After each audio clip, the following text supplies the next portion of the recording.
पुरानी पेंशन बहाली अभियान हेतु संयुक्त संघर्ष संचालन समिति उत्तर प्रदेश। अगर सरकार ने इनकी बातों को नहीं माना तो इन लोग का कहना है कि विधानसभा का घेराव करने की पूरी तैयारी है। आई सुनिए क्या कह रहे हैं आगे। अजय सिंह जी कभी भी उन्होंने इको गार्डन में या शहर के बाहर लड़ाई नहीं लड़ी, कभी ऐसे आंदोलन नहीं किए हैं। उनका आंदोलन सड़कों पे हुआ है। तो जो सड़कों आज का इतिहास है, जो सड़कों पे आंदोलन करता है वही सही जो है लड़ाई लड़ता है और उसी को हमारी सारी मांगे उनकी पूरी होती है। तो हमको अपने मंच पर, अपने अध्यक्ष पर, अपने नेतृत्वकर्ता पर विश्वास करना होगा और उनसे अपना अधिकार जो ले चुके हैं उनको छीनना होगा। कोई उनसे नहीं हम नया मांगना चाहती हूँ कि उसमें दो ही नेता ये जो है आंगनबाड़ी की लड़ाई लड़ते थे, दोनों में से तभी कुछ न कुछ फायदा होता था कि एक चाहता एक लड़का तो लड़ाई होती थी, कुछ फायदा। चर्चा हुई और क्या है ये संयुक्त संघर्ष संचालन समिति उत्तर प्रदेश का संकल्प सम्मेलन है। ये इसलिए बुलाया गया था मंडलीय, जनपदीय और प्रांतीय पदाधिकारियों को कि पुरानी पेंशन की बहाली, भत्तों की बहाली, संविदा कर्मियों के नियमितीकरण, आउटसोर्सिंग निजीकरण पर रोक, ट्रांसफ़र पॉलिसी में जो परिवर्तन किया है उसको निरस्त किया जाना, वेतन विसंगतियों का निरस्त किया जाना कर्मचारी शिक्षकों की, इन 4-5 मांगों को लेकर के सरकार पिछले 5-6 साल से बिल्कुल निष्क्रिय है, कोई काम नहीं कर रही है और पेंशन बहाली पे ध्यान नहीं दे रही है। हमारी मुख्य मांग है। तो इसी को लेकर के आगे आंदोलन का कार्यक्रम तय करने के लिए, रूपरेखा बनाने के लिए सम्मेलन बुलाया गया है। सबके विचार हुए हैं। ये प्रस्ताव पारित हुआ है कि 30 अक्टूबर से 16 जनवरी तक चरणबद्ध रूप से कार्यक्रम चलाया जाएगा। सब लोग जानते हैं कि स्फोट नियमित रूप से, सही तरीके से, अनुशासित ढंग से रूपरेखा के तहत काम करता है। 30 अक्टूबर से 2 नवंबर तक जनपदों में जो सांसद हैं उनको एक खुला पत्र दिया जाएगा।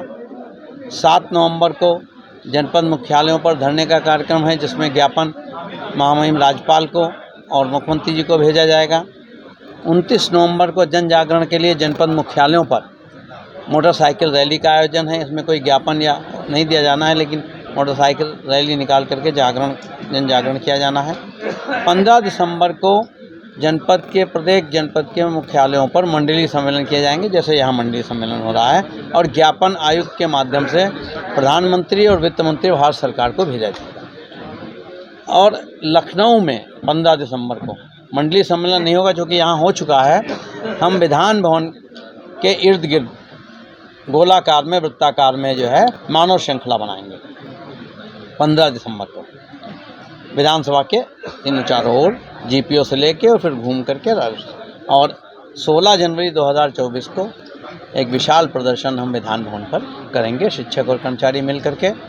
सरकार राज्य कर्मचारी संघ परिषद रही हो या महासंघ रहा हो, हमारा हमेशा मानना रहा है कि वार्ता से हल निकल सकता है, लेकिन ये सरकार हमारी बात नहीं सुन रही है, न वार्ता कर रही है। इसलिए सरकार से हम ये निवेदन करना चाह रहे हैं कि इन सब बातों पे बात करके 5 सूत्री मांग पत्र पे कोई हल निकाले। पुरानी पेंशन और भत्तों की बहाली होनी चाहिए, हमारी मांग नहीं है। ये सरकार हम दे रही थी, इसने वापस कर ली है।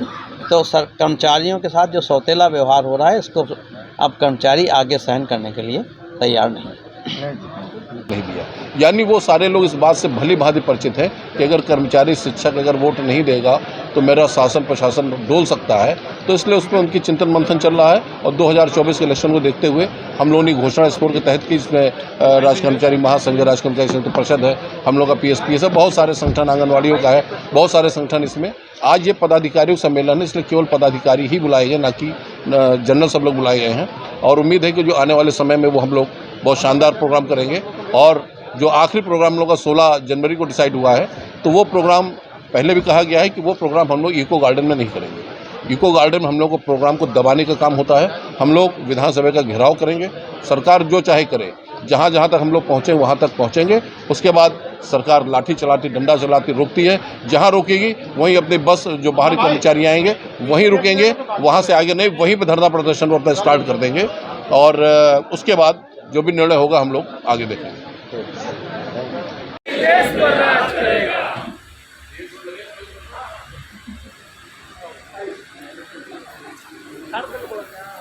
है।